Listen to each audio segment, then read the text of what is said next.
در زمین لرزه شب گذشته بیشتر میزان تلفات و زیانهای مالی به باشندگان چندین ولسوالی پکتیکا وارد شده است. همکارم نثار نبیل در استودیو با ماست و در این باره بیشتر میگوید. آقای نبیل.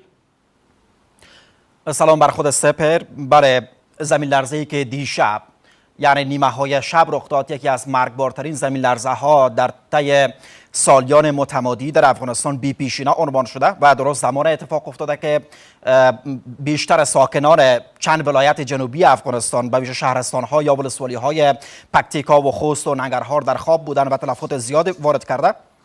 بر اساس آماری که وزارت حوادث مبارزه با حوادث ارائه کرده، بیش از 1000 تن کشته و همچنان بیش از 1500 تن همچنان زخمی بر جا گذاشته و بیش از 700 خانه ویران شده بر اساس این زمین لرزه و بیشترین زیانها بر ولسوالی های گیان و همچنان برمل ولایت پکتیکا وارد شده که تعداد زیادی از این ساکنین از این ولسوالی ها بیجا شدند و همچنان زیان های زیاد را متحمل شدند که بیشترین تلفات هم در همین دو ولسوالی که گیان و برمل است وارد شده و همچنان عرض کردم که بیش از 700 خانه در ولایت پکتیکا و همچنان خوست ویران شدند بر اثر همین زمین لرزه و همچنان در خوست همچنان دهها و بیشتر از این کشته و زخمی این زمین لرزه بر جا گذاشته. بستگان خانواده ها میگن که علیرغم این که تلفات جانی در این زمین لرزه را متحمل شدن،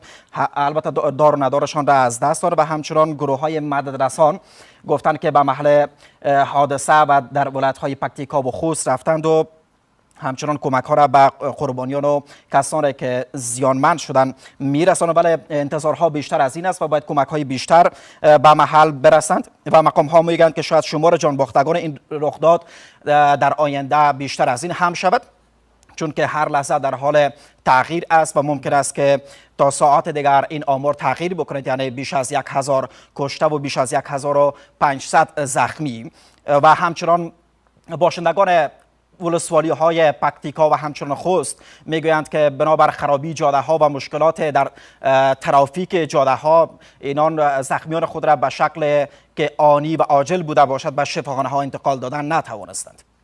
سپر. بسیار زیاد تشکر آقای نبیل. در همین حال وزارت رسیدگی به حوادث طبیعی میگوید که برای کمک به آسیب دیدگان زمین لرزه در پکتیکا و خوست 1 میلیارد افغانی اختصاص داده شده است.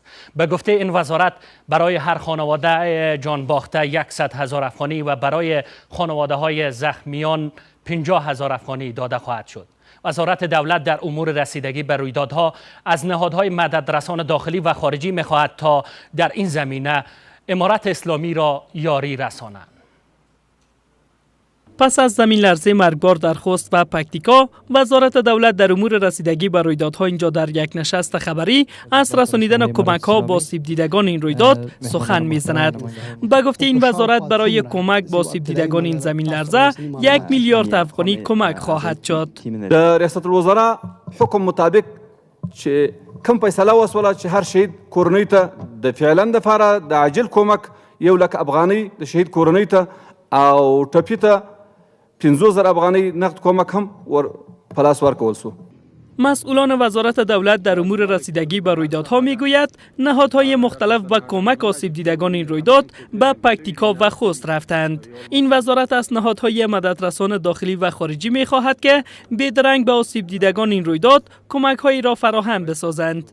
نړیوالو سره چې کوم زموږ غوښتنه دا ده ځکه چې داسې یو پیښه چې په کوم ملک کې راځي نو طبعا دا اصول دي چې نورو ملکو ته ضرورت پیدا کیږي. داسې پیښو ته رسیدګي ډېره ګرانه وي چې یو ملک په خپله وتوانېږي چې یو دغسې پیښو ته رسیدګي وکړي او په هغه معنا باندې چې کوم د خلکو ورته کفایت کیږي هغه دې وکړي.